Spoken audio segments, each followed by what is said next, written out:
honesty should be your default. Ang ibig sabihin nito, dapat honest ka at all times eh. Halimbawa, may kaibigan ka na ang sasabihin mo sa kaibigan mo, oy, magiging tapat lang ako sa'yo, magiging prangka lang ako sa'yo. Ano ibig sabihin nung sa mga past, past na encounter mo sa kanya? Ibig sabihin ba, hindi ka naging tapat?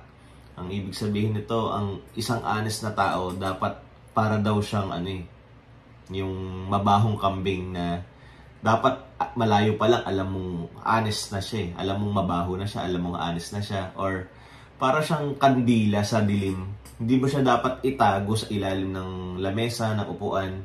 Ang kandila, di ba, pag madilim, saan mo siya ilalagay? Sa pinaka-center ng kwarto or doon sa talagang obvious makapagbigay siya ng liwanag.